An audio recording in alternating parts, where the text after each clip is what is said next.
There was literally days where I would drive 200, 300 miles, and I would literally drive, knock on the doors, they wouldn't pick up. I would drive to the next one, knock on the door, they wouldn't pick up. And there would be months where I would make no money.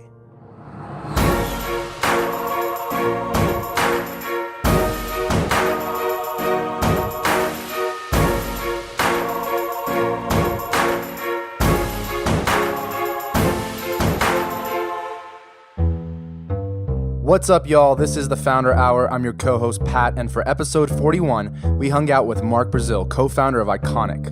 Ikonick sells super modern, affordable, culture-inspired canvas art that's solely designed and distributed by Mark and his co-founder, Jeff Cole. In under 2 years, they've sold tens of thousands of pieces, generated millions of dollars in revenue, and secured partnerships with Gary Vaynerchuk and Scooter Braun. And they're just getting started. Throughout the episode, we talk about Mark's upbringing in Long Island, New York, what brought him to Los Angeles, how a couple sales jobs early in his career helped shape who he is today, and what sparked the idea for Ikonick. We also chat about things like what makes a successful entrepreneur, what it's like working with social media influencers, and the future of e-commerce and how to play the game while scaling a company in the space.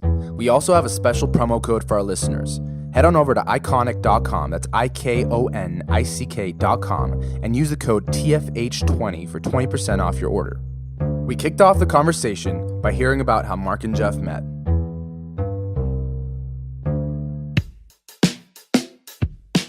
So I met Jeff through a girl about 8-9 years ago in NYU, and just sporadically, she said, "You need to meet one of my college buddies. His name's Jeff Cole. He's super talented." And next day, I called him, and we started working. And for 3 years, I independently contracted Jeff. He did my design work. And 3 years, we were just talking on Gmail. And then eventually we met. And for about 3 or 4 companies, me and Jeff worked together. And I immediately saw, the work ethic was second to none, super talented from a design perspective, great ideas, very different skill set than I had. And just always worked together. And I really think that I was never the leader of the companies. I was always the number 2 or the number 3, and never really in a good spot. I didn't think he was in a really good spot either. Yeah. So, I guess what were you working on at the time? All different things, man. Yeah. Specifically with Jeff, I had a comic book T-shirt company where we sponsored MMA fighters. That was in my early 20s, and then the sales guys for that company came to me with a concept to create a new headwear company where it'd be high-end headwear. It's called Melon. Mm-hmm. And that company is in Lids and Bloomingdale's and Zoomies and Nordstrom's. I was the marketing guy for that. That's kind of where I learned about retail, brands. Really where I learned about business was probably there. And from there, I worked on an NBA blanket company, betting company with some NBA guys. And it was in 2016 where we were working on that. We're actually working right here in this office for that company. Yeah, we were working on Ikonick on the side. So we were drop shipping art, making a couple $1,000s here and there in 2016, thinking nothing of it. Yeah. And then Black Friday, we made, I think it was $15,000 or $20,000. We're like, okay, this can maybe be something. And then February 27th of 2017, we moved from Squarespace to Shopify, and we started doing ads. And month 1 did 6 figures, and then that's just where it started. Yeah. And we did the first $2 million. It was part-time, and it was me, Jeff, a digital guy, and then we paid his 16-year-old brother a quarter and some sneakers to process. It's the brothers, man. They always got to be involved. Yeah, there was more Cole family members in the company than there was anybody else, so it was funny. Love it. Mark, before we get into Ikonick and everything you guys are doing with Ikonick, tell us a little bit about where you grew up. Where I grew up. So I grew up in a town called East Meadow. It's in Long Island, and my father was a Wall Street guy. He's Brazilian. He's from Brazil. I have a nice Jewish mother, speech pathologist. Great upbringing. My sister is a year older. Big soccer player growing up, and I lived in a neighborhood that was on the border of a very wealthy neighborhood, and then lack of better word, I'd say kind of poor neighborhood. Mm-hmm. So I kind of dealt with all different types of people growing up, which I think was huge for my social skills. And I actually wasn't really a business type guy. I was all in on soccer. And it wasn't until college where I really, discovered, my obsession for just hustling and solving Were you problems. good enough to go pro? Like, was it one of those situations? I don't think I'll ever really know that. Yeah, probably not, to be honest with you. Yeah. I was recruited heavily to play in college, and I went to college to play soccer, but I actually ended up learning that I'd much rather do business and do a fraternity and learn about more like social type stuff. Were you ever impacted by the fact that your dad was this Wall Street guy and that, you would maybe one day, want to go down that path? Yeah, so my dad took the 611 train for over 30 years. Wow. So he was just, at that time, you got to wake up at like 5:15. That's what he did. I was a finance major, actually. And, ironically enough, my dad is 5'7". He doesn't drink. He doesn't smoke. He doesn't curse. He doesn't know about pop culture. And here I am. I'm like almost 6'2". It's tough to be on Wall Street and not do all those things, right? Yeah. I'm just a completely different type of guy that he is. So luckily for me, he was super supportive of me. And when I decided I want to move from finance to entrepreneurship and marketing in college, he was super supportive. But yeah, there was always in the back of my head, like, hey, I can take this route. And, people that take that route, in New York, you make 6 figures pretty early in the game. Yeah. But luckily for me, certain things happened in my life that I had enough confidence in myself that. What were those certain things? Soccer played a huge part in it. I was always a decorated club soccer player, but during my high school years, there was an inflection point where they named the best players in the county, and I was not named on that list. And I'll forever remember that day. Something just flipped in my mind, and I went absolutely apeshit just training. And then I made all county. The team went as far as we can go. And that's when I learned that I can really do anything that I wanted. So it was that. And then in college, I just always found a way to make money off like the little stupidest things. I would just find little problems and then solutions. Like and at your college or just in general? At my college. For me, I think probably the most unique one was I went to college. I had an ID and a fake ID. And my roommate was, I went to University of Delaware. He was a football player and he had this big truck. And we had orientation and they, it's these, you're a freshman and they're like, hey, don't do this, don't do that. You can get in trouble. 3 strikes, you're kicked out of school. And me growing up where I grew up, like I told you guys, I had been through some stuff. So I go to school and no one wants to get alcohol. So I go to the girls next door and they're like, hey, can you get us alcohol? And I had the ID. So I went to the store, they gave me $40 and I went to the store and I discovered this new phenomenon. It was called Milwaukee Beast Light and Natty Light and Natty Ice and all these beers that were $6, $8. Sounds disgusting. Yeah, looking back, disgusting. There's definitely a difference. I was used to like Bud Light. Sounds like elevated water. That's really what it is. Yeah. That's how you can like funnel all of those beers. And I bought those. I went back to give them change and they said, no, keep it. And then something flicked in my head. Hey, there's $31 in profit. Yeah. And then it was them. And then it was next door. And then it was the whole floor. And then it was the second floor. And then it was me calling my mom, hey, can you send me more duffel bags? 2 duffel bags, 6 duffel bags, 10 duffel bags. And then I'm cutting deals with the liquor store. They're giving me inflatable pools. They're giving me Bud Light sweatshirts. So you're basically the man, like in the fraternities, like you yes, were it was the plug. For me. It was I went there and I didn't know anybody. Yeah, Instead of promoting parties, he's like promoting alcohol. yeah, that's great. Yeah, I was like a liquor dealer. Yeah, essentially. And then I actually did go into party promoting. And I'm sure that was a good story with your future investor. yeah, it's ironically enough, with Gary involved, Yeah. He was a liquor peddler with Wine Library. So just like a great marriage between the two. It was that, Yeah, and I then think you're also talking about Scooter. Scooter was a party promoter. Right. Yeah, that's what I was talking about. So it's ironic that those were the two things. But Or it's iconic. yeah. Where did the entrepreneur? You were like a finance major, but where did that like entrepreneurial bug come from? Just kind of like, was it just it happened, or did you seek out like opportunities? I really think it's a question. It's like the question everybody asks. Are you born an entrepreneur or you're made? Yeah. And I had never had a real job. I sold Cutco knives door to door. That was the only thing I had done. I think it was just, some people, when they got that $31 and change from those girls that night, they would have thought nothing of it. Yeah. But something just flicked in my head. So I think it's just, if you're an entrepreneur, you're an entrepreneur. I think entrepreneurs know other entrepreneurs, and you can't fake being an entrepreneur. It's just something in your blood. It's just finding a way to make shit happen. So I think it sort of comes from like being open-minded. Like it's like not having a one-track mind of like, just because I'm in this job doesn't necessarily mean just because I'm like supposed to go down this career path. Yeah. That this is like all there is to it, like not kind of seeing what's around you, right? I definitely think that being open-minded is one of the biggest things. Yeah. I mean, I literally ate shit and made, no money till late 20s. I made more money dealing liquor and doing parties in college than I made when I was 28 years old. Yeah. It's usually like that, but those things aren't scalable.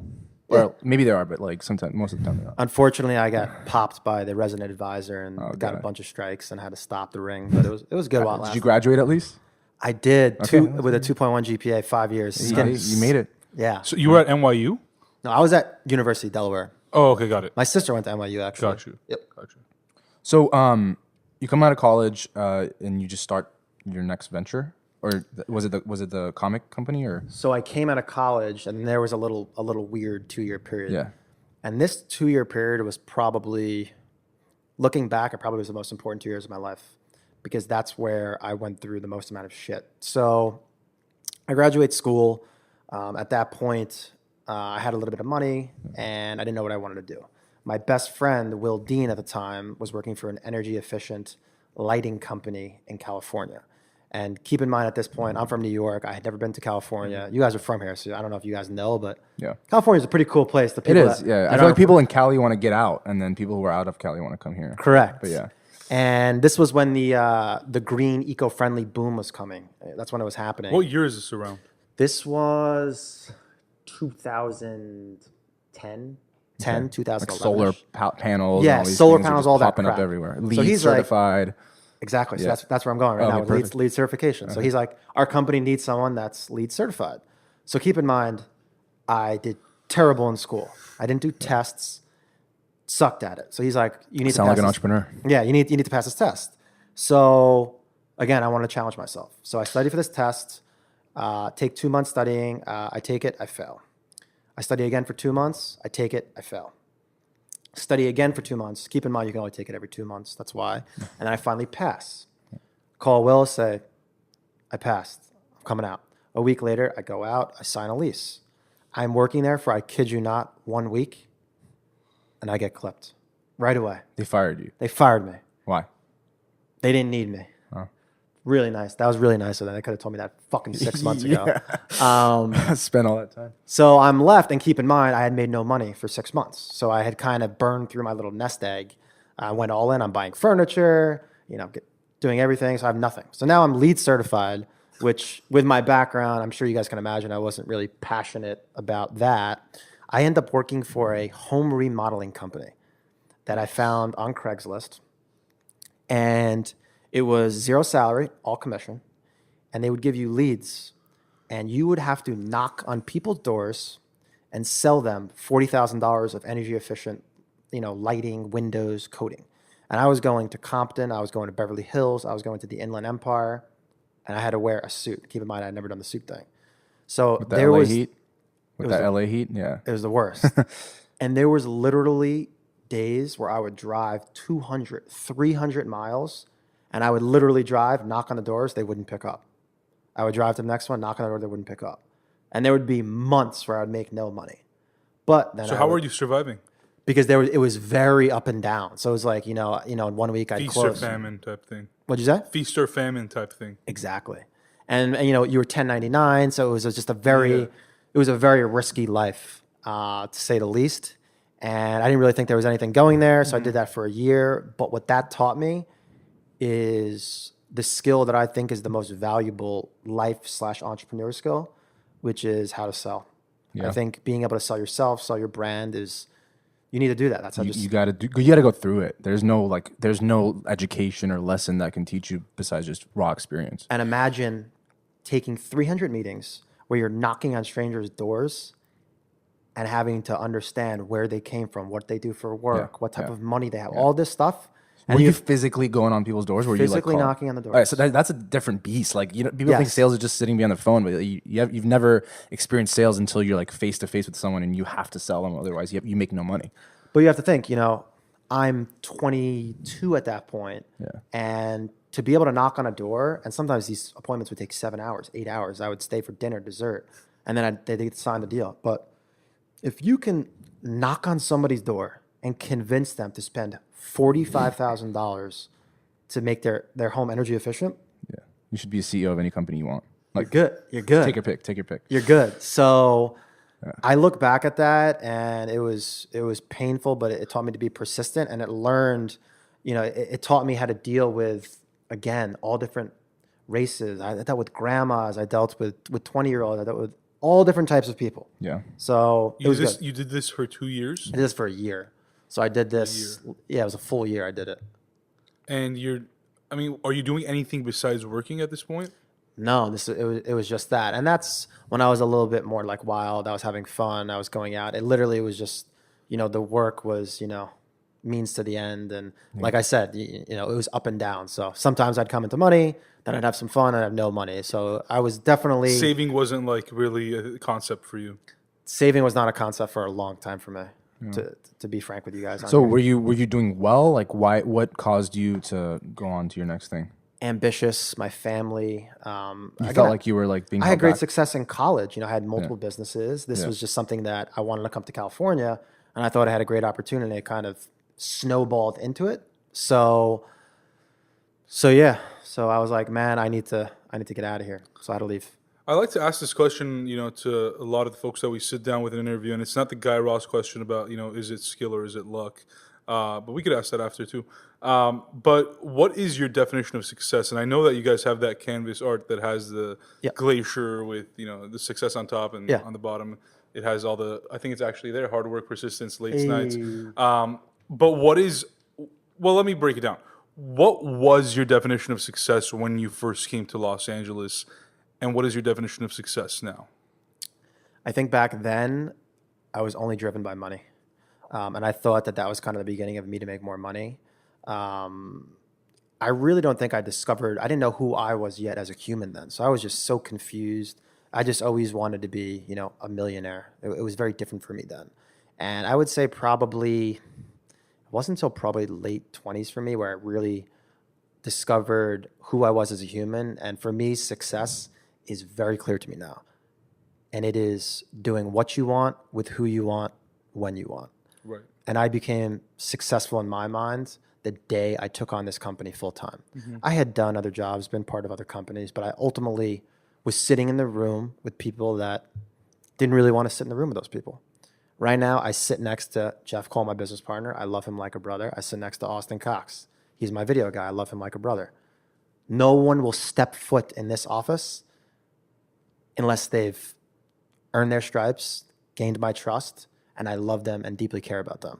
So for me, I'm at a point now in my life where it's so weird because I think I've achieved success internally, but now there's, I guess, some external type stuff where, I know that, I want to help other people in my organization gain success because they have other definitions for success. Right. So life is different for me now. And I love that. And I just want to go a little deeper because you said something that I think will resonate with a lot of people that are, probably going to listen. And that's the fact that you hadn't discovered yourself yet. And I was actually having this conversation with someone yesterday about the fact that she hasn't really discovered herself yet. She's kind of going through the process, doing her thing. But, and she said, I don't think I know who I am yet as a person. Like I haven't discovered like what I value in life. I know you said that you discovered that in your late 20s, but what led to that discovery and how did you discover it? I think me being ambitious and persistent and always being a hustler led me to never be satisfied with what I was doing because Ikonick was a side hustle. The fact that I was doing something and I was working, 5 a.m. to 8 a.m. and then, 5, 6 p.m. till night, it allowed me to find my love, thus finding who I was. So I think it's really, it's tough to really say, but I think it really comes down to just finding something that you love. Until you find something that you love, I just think that you're going to be confused. Like the conversation that we had before. Yeah. I don't want to put you guys on the spot here, but No, yeah. you guys love this, Right. and it's a different mindset when you're doing this versus you're doing anything else. Totally see that distinct. Yeah. Difference. So I really think it's just finding something that you love, and then all of a sudden, just your mindset changes. You just know it. You just know it, and quite frankly, with everything else I was doing in my 20s, I never was like, oh, this is the one for me. Right. Yeah. But then right away with this, I knew right away this was the one. Yeah, and do you think it's like more of a mindset thing or more of an experience thing or a combination of both? Like, because we talk about this all the time too, is like, you know, the things that you're exposed to and the situations that you put yourself in. Obviously, you see what it's like and you feel it, as opposed to like, you know, maybe I should do this, or maybe it's just all in your mind. So like, how much of it is a mindset and how much of it is like through experience? I think it's a mindset thing, and it's who you surround yourself with. Who you surround yourself with, you know, they always say you're an average of the 5 people that you're around. I think that is so true. Yeah, my parents always used to tell me who your friends are, and I'll tell you who I am. It's like, I think that's translated in like every language. It really is. Ever, like think about it. Like, you know, it makes complete sense. Like case in point, like I was just home and I saw like some of my old buddies that like I used to drink with in college. Like I don't really drink, and I went out with them and I was drinking. It was really that simple. And the mindset thing, I think everything, you know, going back to sales, how sales is the most important thing. I think you also need to be selling yourself in your head to be as strong as possible. And for me, you know, I internally make goals on stuff that I want to do, and I'm just internally battling myself and just trying to become a better me every single day. So that's actually one of our best sellers is mindset is everything. Yeah. Yeah. And I think that, you know, kind of going off of this discussion, I think as entrepreneurs or as, you know, people, and I was actually telling somebody today, like, I hate the word entrepreneur for the most part because everyone nowadays thinks they're an entrepreneur, but they don't really do anything.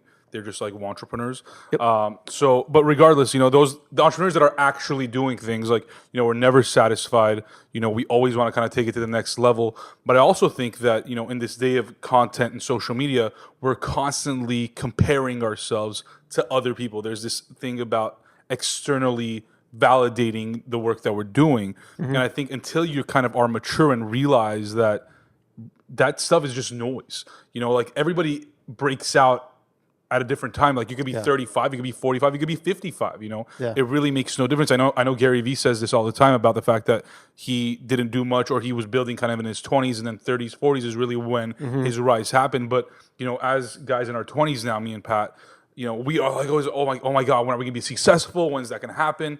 I think the key is just like being patient. So for you, how did that, like, did you ever kind of have that like impatient time in your life, and how did that change? I think what you said was brilliant. The patient thing is everything. I think it comes down to patience, and then the two other main things are consistency and learning. The reason why I was never impatient, at every single one of the companies I worked for, if you asked the people I worked with, I was always reading books. I was always watching like podcasts like your guys. I watch all of Gary's stuff. I watch all this. There's this guy on YouTube, Evan Carmichael. It's like the top 10 rules of success. I've watched every single one of those. Yeah. So I knew that there was going to be a tipping point. Like these guys, you know, when I watch guys like Gary and he preached patience, I agree with everything he says. Quite frankly, I really agree with everything. He's actually not a big reader, and he doesn't consume other people's content. That's actually one of the only things I don't agree with him with. But he just doesn't have the time, probably. Yeah, that's true. So for me, I never really was impatient, and I just think that if you're constantly learning, then your time is going to come. You got to just keep chipping away. I don't look at other people because I just know, like our company, all I care about every single day, did we have a good day today? Did we move forward? Today, great day. Move forward.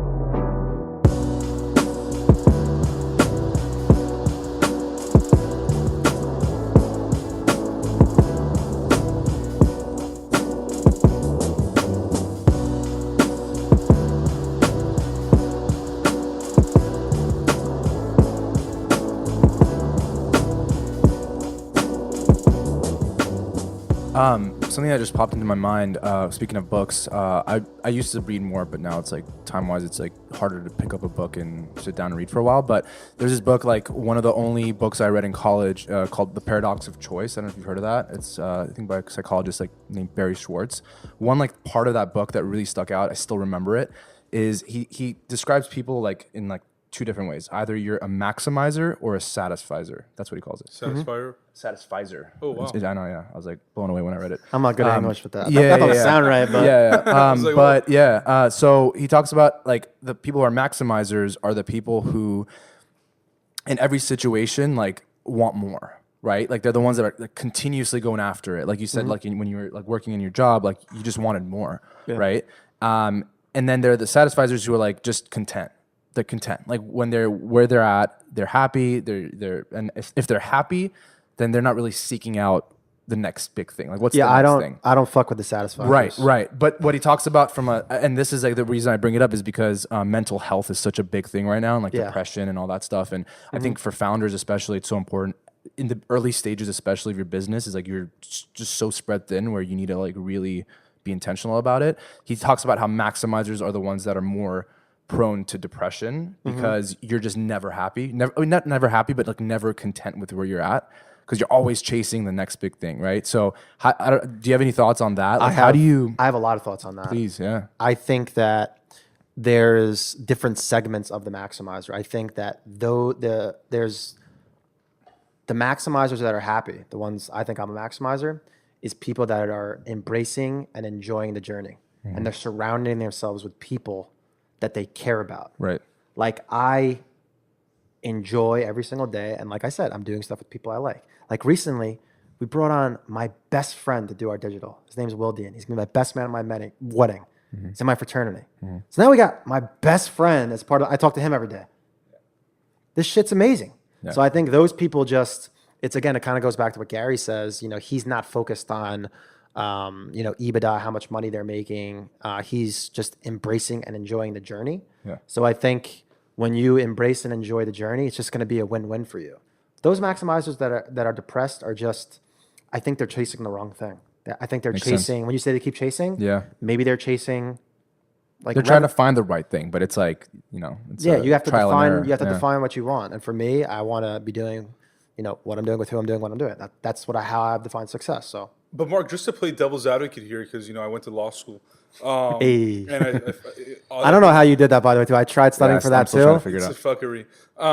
But don't you think that the stuff that Gary says, such as just kind of enjoy the process, enjoy the journey?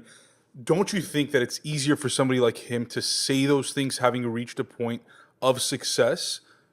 Because I think that a lot of people that might be listening are thinking, it's easy for somebody that's that successful to say enjoy the process because they've seen the results. But while you're going through that process, it sucks. Like it's not fun, right? So, I agree with Gary personally, but how can we, I guess, again, change our mindset or change what we're doing or view it in a different way where we think, okay, it's fine, just it'll be okay.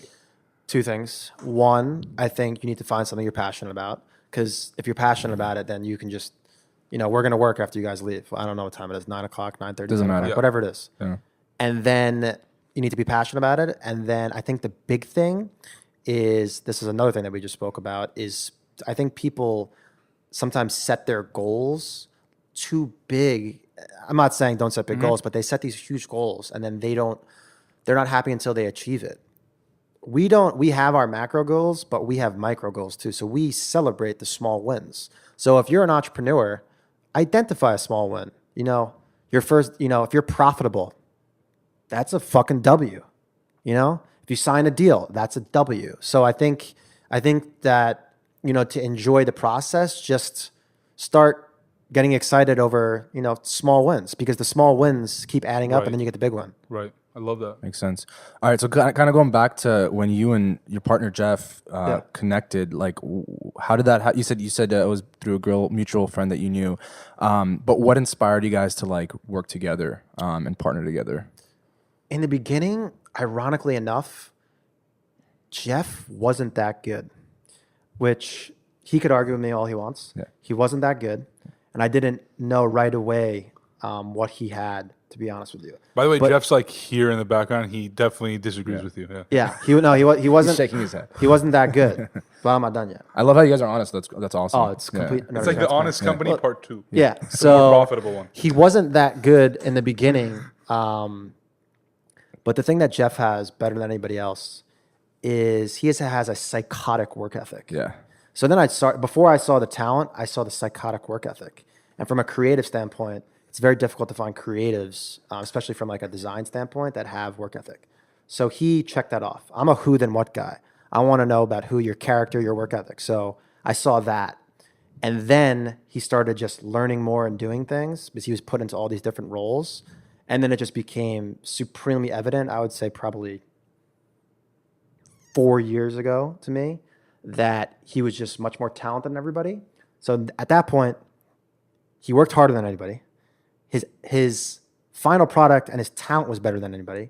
And then lastly, he works faster than anybody, which it's created a terrible situation because we cannot hire a junior designer and I can't clone him. Yeah. But we just always had very good communication, and what I suck at, he's good at. What he's good at, I suck. I don't know what I said there, but it just we help each other out with everything. And I think the other thing that can't be go unsaid is there's been an unwavering trust since the beginning, as well. Yeah, we've gotten along. He's like my brother. We bicker about little bullshit, but he trusts me and I trust him. And I think that is, having complementary skill sets, trusting each other, and then I think another real important thing is I work hard and he works hard. There's nothing worse than having a partnership where one guy works harder than the other. Yeah. That's the fucking worst. I've been in that spot before, and then it's like you're working and you look at the other guy and you're like, fuck this guy.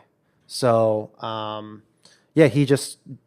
Jeff just kind of like matured into becoming a beast, and now he's just unstoppable. I take him against anyone. Yeah, he's in the room. I don't like gassing him too much. But good time to plug it in though. If you're not following Jeff on Instagram, it's just at Cole COLE. At Cole COLE. Unbelievable.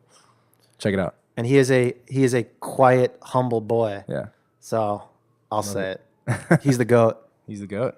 So when did you guys decide that Ikonick was going to become a thing? It kind of manifested into itself. So it was side hustle for 2016, and then 2017, we started doing ads end of February, March. Like Facebook ads? Facebook and Instagram ads. And imagine, so me and Jeff live here, okay? So it was me, Jeff, and another guy, okay? So this guy, we were doing this, and we were hustling in the morning, 5, 6, 7, 8 a.m. He would come in, and then we'd work on the other thing. And then he'd leave at 5 or 6, and then we'd work all night. So we were making, and this is real money. This isn't, brick and mortar retail money where you're on net terms, consignment, 5% margins. Exactly. This is cha-ching on Shopify. The money is in the bank. It's real money. Just add to website, to add to cart, to checkout. To e-commerce boom. It's beautiful. So excited that we're if you can figure it out, it's beautiful. It's amazing. So we were part-time for a long time, and I would say Jeff is a little bit more conservative than I am.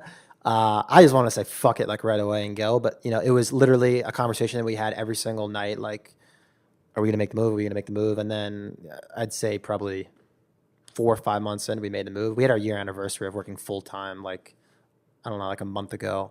We made the move, and this office of the other company became our office. We still live here, and then we just became. That was the most liberating day of my whole entire life, because then it's, hey, grind now, time. Yeah, it's time now. So was it at all scary?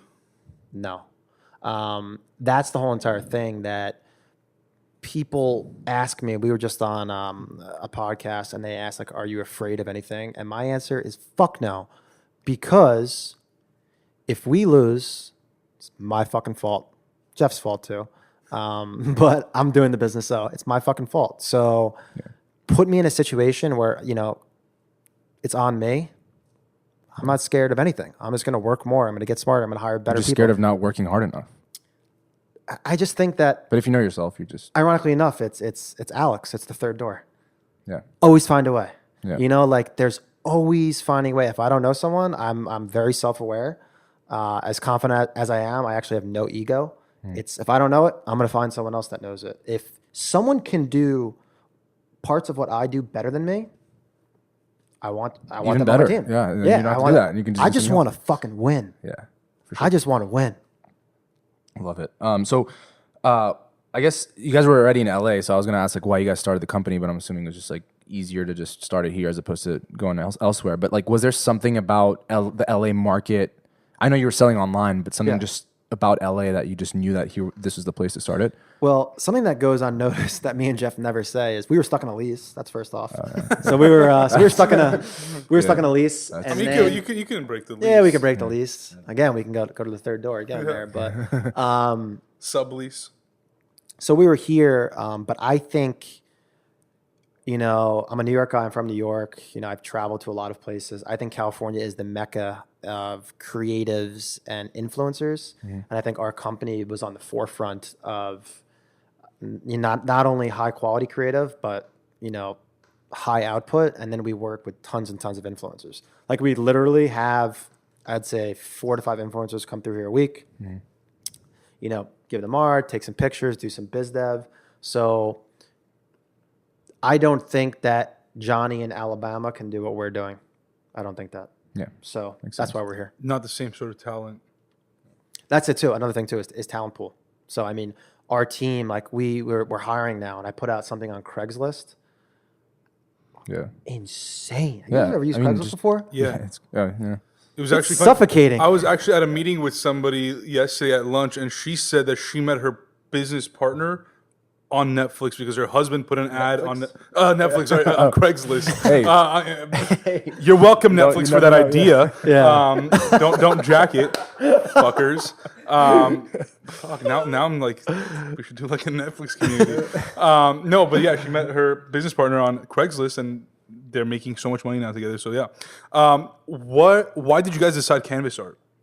So Jeff had printed some of his designs on canvases all throughout college. And sorry to cut you off, but Jeff is a digital designer. Like Jeff that was is his like forte. I guess I should call him Cole. So Cole is a digital designer, and he had used this vendor to print his art. And at his college, at the frat houses, they had his art in the dorm rooms. So he had always done that. And then I manage a painter. His name is Timmy Sneaks. And throughout my years of eating shit, I had managed him. And his paintings, are $15,000, $20,000, huge celebrity clients. His name sounds very familiar. You've probably seen him on Instagram. What I noticed with him is, 95% of the inquiries were people that couldn't afford the art. So I dropped a price point print, made a lot of money. And I was like, wow, there's a huge hole in the market. So at that point, I was working with Jeff. He had printed his canvases. Here's a guy sitting next to me. I had known his talent. And then we just started fucking around, and they just started coming in, and then we started, we moved to Shopify, and we started doing the ads, and then boom, it went. What did you see anything in the I guess the art market that like caught your attention? Like this is missing. Was it just affordable art, or was there more to it? Well, the affordable was a given, but I think the other thing is, I'm sure you guys know, one of the most important things in business is authenticity, and given what I told you about Jeff, and you guys are probably getting the gist with me, we're hard workers, motivation guys. We buy into, this stuff. We consume this content. So you had Jeff sitting, we're here listening to Gary Vee, watching the Facebook movie, watching this content. So it just was a natural extension where, Jeff was just, meshing pop culture with then just shit that me and it's like Jeff the are purest consuming. form of inspiration to like work ratio. Like you just like you're just consumed, and immediately you just like can put together like a art. That's piece why based on that. You guys mentioned I think you said skill or luck. Yeah, there was no luck in this. This is what the shit that we were consuming. So it's right there, and then you have an artist, and then literally you go in Jeff's room, and it's just all canvases of like Michael Jordan. So it's like you put 2 and 2 together, and like shit happens. So that's how it happened. Do you remember the first person that bought one of the art pieces? We actually, you guys got to check the video. Everyone's got to go on Instagram. It's probably about 20 posts ago where we resurface it somehow. Yeah. We, I called the first 50 customers. I called them and I was just like, thank you for changing my life. I don't remember who the first one is, but it's fun. It's really fun to call customers. I don't remember who the first one is. I would say of the first 20, there were probably like 15 of them were Jeff's friends. To be honest. Did you ever ask them why they bought it? Like what their motivation was? Saw it, thought it was cool, thought it was motivational, thought it was inspirational. That's the other thing too is, the motivation is the motivation, but aesthetically, It's got to look good. we have Jeff. Yeah. So it looked cool too. Yeah. Totally.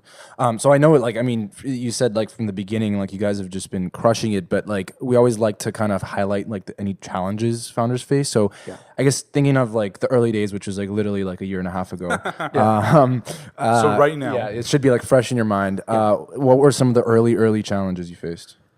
Tons of challenges. For me, it's micro losses are fine with me. So again, there's plenty of failures within the six. It's what you consider a failure. Most Exactly. likely. For me, we are in a space. E-commerce in general is a very I don't know the right word. Slimy, aggressive space where more people came into the space. Some people thought they were competing for shelf space in a physical retail store, but they don't know any. It's tough when you're coming up with even designs, but concepts, and then just other people are literally just following. Like we started posting models, they start posting models. We're starting doing captions like this, they're doing captions like that. That for us was a little hard in the beginning, but I got emotionless pretty quick, and Jeff has turned pretty emotionless as well. So I would just think, it's frustrating when people are just stealing your shit, especially when it's like you're working. People steal like your designs too. Yeah, people have stolen our stuff. We don't need to talk about it, but that just understanding how to play the e-commerce game, I think, was for us the biggest challenge, and then scaling a company, straight up, it's the most amount of humans I had ever managed was I managed when I was social chair in my fraternity, a bunch of wild hooligans. Hey, that's a tough task. It was. Making sure they don't go to jail and making sure they won't die. You're like, that's pretty tough. Keeping people alive. Shout out Sigma Alpha Mu, University of Delaware, by the way. It's Sammy, right? Yeah, hell yeah. A lot of just like little failures here and there, and just understanding and learning that people just don't give a shit out there.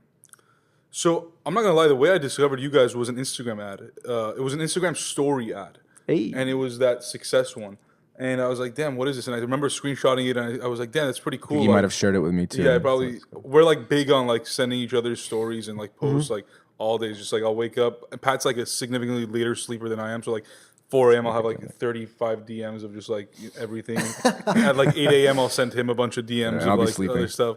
So we're like always consuming, this type of content as well. So that's when I discovered that thing, but I didn't know it was Ikonick. I didn't know what it was. I didn't know who was behind it. And then when we really kind of discovered it was more recently when we saw that Scooter Braun and Gary V, or should I say maybe SB Projects, which is run by Scooter Braun, came on board, and invested in Ikonick. So tell us that story of how that happened. I know I watched the video about the whole kind of getting Gary V. Met his brother, I think you said, or you knew his brother's friend, something like that. So kind of run us through that story. Again, it's the third door twice. Shout out Alex B again. Yeah. It was literally. So I'll go through each one. So Gary's team, the Vayner Sports team, which is his sports agency arm, reached out to Jeff to do their logo. Jeff occasionally does outside contracted work when it makes sense strategically from a time standpoint, compensation, etc. So he did it. They asked how much. We said nothing. Just Gary V 101, give value first. Clearly, I knew in the back of my head that I was going to ask for something. Give, get. Yeah, later in the game, I was going to ask for something. And literally, it had been like 4 or 5 months. We started doing good. And I remember actually vividly Jeff sitting next to me. He was just like, when are we going to like hit Gary?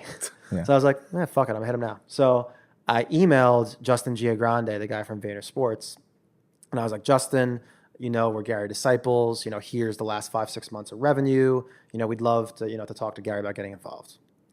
5 minutes later, Justin screenshots me a conversation with Gary. We get 15-minute meeting from 5:30 to 5:45 at Beverly Hills Hotel.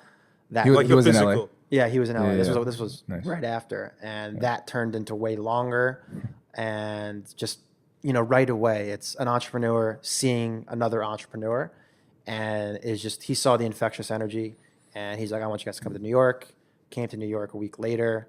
We stayed in a music studio with him. He was recording a music studio till like 1:30 or 2 in the morning.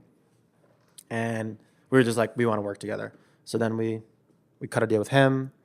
And then with Scooter, a guy named Michael George, who ironically enough was the best friend of one of my pledges in my fraternity, Sammy, I had met years ago. And he, when he moved to California, he kind of got in the same situation as me back in the day, where he had plans that got derailed. And 3 years ago, I'd helped him around town, set up on meetings, was a nice guy, a friend of a friend. So we'd always stayed in touch. And then I actually had gone to him to try and get involved with all of the companies I had worked for. And at that time, it was 2 companies. And he was like, no. And then he's like, oh, what's this art thing? Showed him it. And he's like, oh, Scooter would love this. So then a month or 2 went by. He got us a meeting with Scooter. Same thing with Gary. Pull up to the meeting. It's, just similar. He just saw us and him, and literally Scooter and Gary are just such straight shooters that right away Scooter's like, what are we doing? Yeah. What are we doing? Yeah. So, and then when Scooter found out we were talking to Gary and Gary found out we were talking to Scooter, these are 2 guys that had known each other for a long time. They've never worked together, right? And they had never worked together. Yeah. So, it was a good situation. That's pretty cool. It was a good situation. And then literally, we obviously had to do negotiations with both of them. Everything was going on at once. And actually the contract, it was like it all happened at once. And then we just worked on the go-to market strategy from a press standpoint. And now, I don't know how long it's been. I think it's been like a month or something. And it's been amazing. Absolutely amazing. Yeah. And they're like involved? Yeah, they're involved. Just from strategic introductions, that in itself is huge. Them endorsing us. Because I know Gary's invested in obviously like the Twitters and all these big tech companies. Same where with Scooter as well. Like they have less involvement obviously, but is this more of like? Do you think I don't know how many other small or up and coming like startups they're invested in, but do you think it's kind of like their baby in a way now? I think that it's something that it's mutually aligned with their interests. They're not investing in, a bed company. Like this is something that, we are an art company that speaks to the culture. And we are very active on social media, which is the biggest distribution channel in the whole entire world. Yeah. And then we get along with them. Yeah, they like you. Yeah, we provide value to them too. Right. I don't ask them for one thing unless there's value given first. It makes sense. I keep communication efficient. We're realistic with what it is. I know how busy I am. Yeah. Gary and Scooter, they're from another fucking planet. Yeah. When we did Gary's podcast at 9:00 on a Friday, he had 3 fucking meetings after us. Yeah, I can't. I don't even want to It's whenever motivating. I think about what his schedule looks like every day, I don't know how he does it. It's really motivating. Like I know that there's levels. Yeah. And Gary is inspiring the fuck out of me. Yeah. I want to just keep going more and more. And I think that the one thing that, we recognized early on when we started this podcast, I think one thing, obviously Gary recognizes, one thing Scooter recognizes, and I think Scooter is like one of those people that's an incredible interviewee. Like every interview of his that I've watched, like whether it was like Complex Blueprint or I think it was the one with Charlie Rose. Love the Complex Blueprint one. The Complex Blueprint one is unreal. The one with Bill Simmons on that podcast, he was unbelievable. I mean, his story is just amazing. Yeah. So, which comes to my next point. Like, I think that the reason they liked you and what you guys are doing was that storytelling aspect. It's the same reason why kind of we wanted to start this was not just to meet new people. We were just really curious about the stories. I think same reason Alex wrote the book. There's something about storytelling in the modern times that whether it's audio, whether it's video, that is just much more captivating to this generation. Books are still going to exist, but now you have things like Audible and audiobooks. I think things like voice and video or audio and video are going to be big, and that's going to be the way we tell stories. And this is just the beginning.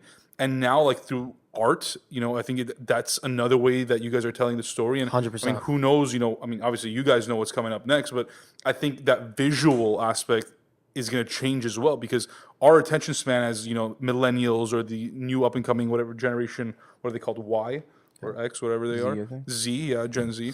That's how millennial I am. I don't even know the next generation. The way they're consuming stories is completely different than the previous generations. There was newspapers, television. Like, I don't even watch television. Books are still around, but the way we consume it is changing. So how are you guys on top of that? Consumption. We're just like going back to the learning thing. We're just constantly staying on top of everything, and kind of going back to what you said. It's an open mind. Yeah. Like, everyone asks, like, where is this going to be in like 5 years? I have a new answer. Wherever the fucking market is in 5 years. Yeah. The only thing that I can tell you what we're going to be in 5 years is we're going to be authentic to myself, Jeff, and my team. And we're going to be the motivation, the inspiration, all that stuff. The core identity of the brand will remain the same, but we might not be selling art. Yeah. I can't even tell you we're going to be selling art, because that, who would have thought, 10 years ago that like, brick and mortar would be dead. Like, brick and mortar is declining heavy. Yeah. I mean, it's like dead. Yeah. Every company is like, hey, we did 80% in brick and mortar, 20% in e-commerce, and every year there's it's going up 5%, 10%. Like, 10 years ago, this needed to be, our goal would be, hey, let's get all doors, Urban Outfitters, Zoomies, PacSun, IKEA. Mm-hmm. Yeah. Now, not interested. Yeah.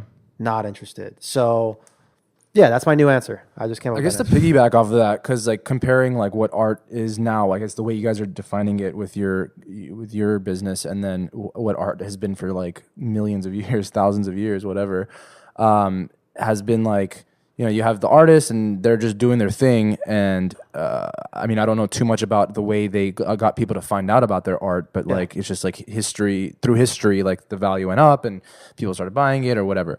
How do you gauge what people like from a design perspective in this e-commerce like space? Does that make sense? Like, what do you do? Like, are you like looking at each individual piece and saying like, what are the sales for this one? Let's do more of this. Let's do more of that. Like, how do you do that? I'd say it's a couple pronged process.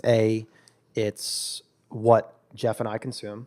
So Jeff, obviously leads that department. He's got full autonomy over that. I basically have no say. If I see something cool, I'll send it to him, and he'll probably say fuck off, but it's on him. Yeah. And that's, luckily we have Jeff, who also is consuming. Jeff is a hoarder of consuming. He's consuming all day. I think I see it, you comment on every single post on Instagram.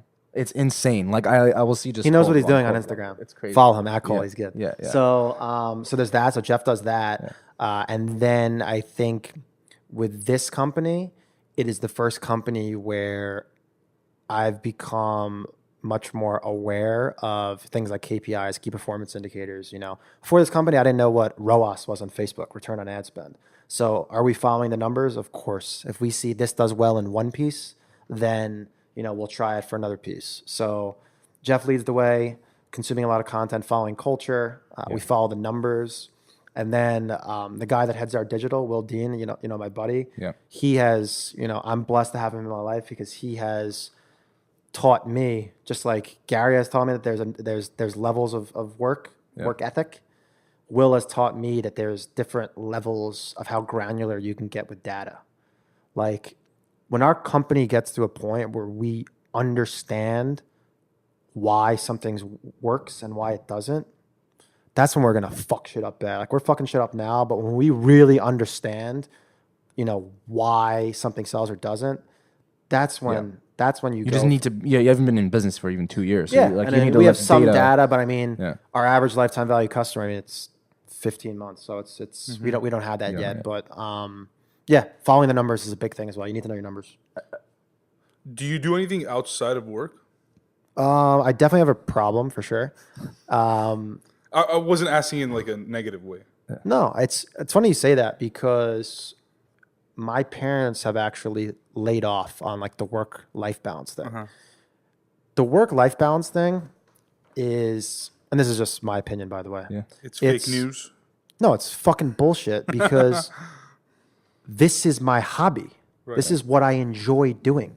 I am doing what makes me happy. And if it's working all the time, then fuck off. That is my balance in life. Right. You're actually going to like this. I posted this on my Instagram story this morning because I saw Adam Grant, who wrote The Originals, which is an amazing book. Are we allowed to curse on here too, by the way? Yeah, dude. I mean, or else the entire fucking podcast is going to be fucking bleeped out. So we're fucked. Anyways, so Adam Grant tweeted, "Work-life balance sets an unrealistic expectation of keeping different roles in steady equilibrium. Instead, strive for work-life rhythm. Each week has a repeating pattern of beats: job, family, friends, health, hobbies that vary in accent and duration." Screenshot that and send that to me. I fucking love it. Yeah. It was amazing. So I go on, it's hysterical. I go on, vacations. I'm out on vacation. What is it? I just went to Turks and Caicos. We were working the whole time. We're creating content. I'm reading books and we're studying. It's that's the ultimate high in life if if it's all blended. Yeah. I don't know if you know who Dr. Drew is. He's like he did the whole Love Line thing. He was on the podcast and he's like a workaholic too. And he said something where he travels a lot, but he likes traveling with purpose. Like, what are you gonna do? Just like sit Mai Tais on the beach? Like, sure, you can do that for like a day or two, but like or like an hour. Yeah, or like an hour. But that's kind of the way he does it as a workaholic. But one thing I wanted to kind of go back to was like you mentioned that you guys just kind of when you launched the business, you guys launched it essentially on Facebook and Instagram through advertising. And in recent news, Instagram's founders left the company, and so it's going to be interesting to see how things pan out for Instagram and if Facebook's Instagram, which is it's going to suck. But kind of the fact that you guys are so heavy on it now, and obviously the influencer marketing and all that stuff, like if that shifts, if people go elsewhere, I know you can also do that too, but just the ecosystem that Instagram has built in terms of content, which is essentially like aesthetically, like very much like what you guys are putting on canvas. Yeah. How do you see that future panning out? Two things. A, that's why brand is so important. Yeah. Because how many of these e-commerce companies, these consumer product companies that I don't consider brands that are living and dying on one channel. That channel folds, you're fucked. Yeah. We don't live and die on one channel. And we're testing new channels all the time. It's like, we call it the Facebook crack pipe. Like so many companies they're fiending on this crack pipe. And we know, like, there's days when the ROAS is going down, and then, the agency's like, hey, all the companies are down. You're relying on a marketplace. Yeah. So we're just in other markets. And it goes back to just being nimble, being open-minded, being able to pivot. I mean, there's a million different ways that we can go with this. Right now, Facebook is probably our biggest driver. But I think everybody would agree it's becoming much more saturated. The market has changed drastically since we first came in. But we don't rely on one channel. So, yeah. Makes sense. Mark, just to kind of wrap this up, as a founder, what is one thing that you want to improve on? What do I want to improve on? Organization. The big thing from Gary is from 7 o'clock in the morning to 11 o'clock at night, he doesn't have 5 minutes to himself. It's all organized. And what I've found is if I have meeting. Like, I'm not going to like perform, I'm going to perform optimal at every single meeting. I just need to be there for the meeting. I just need meeting. So I think it's not work-life balance, it's just work balance. Yeah. It's just being out. Organized that, I'm interested to see how the company scales. I've never done it before. So that's going to be a really interesting. You might have to listen to Masters of Scale. Yeah, what's his name? Reid Hoffman. I don't like it personally. Reid Hoffman is good. Reid Hoffman, but like that's this whole podcast is about scaling, and it's these big like founders who are. I just don't like it because I'm not at that point yet. So it's like it's not as relatable, but probably for you it would be. I have a Reid Hoffman PowerPoint presentation. It's like an 80-slide PowerPoint presentation that you made for. No, it's from like 5-6 years ago. Oh, okay. I have it printed out in my room. Actually, it's amazing. It's just about him. It's just about business. Oh, okay. He is a ninja. Oh yeah. He's real good. Yeah. Anything he finds himself. That would be probably a good podcast to listen to. Yeah. Hey man, this has been freaking awesome, man. You could say fucking. This has been fucking awesome. I'm trying to cut my cursing down. As much me as you too. can. Yeah. Me too, but it's not working. It's you gotta be Definitely fucked intentional that about up it. on this. Yeah. Well, yeah, it's been fucking great. Thanks so much for being on the show and kind of sharing your story. Really, I mean, we're super fucking excited to see where you guys take this, man. It's so early on, and the traction that you guys have gotten is like, I'm sure it's like, you know, overwhelming you too. So, you guys are crushing it. Keep crushing it, and yeah, thanks so much, man. Great conversation. I look forward to seeing what you guys do as well. Thank you. Appreciate it. It's impressive what you guys have. So thank you. Thank you.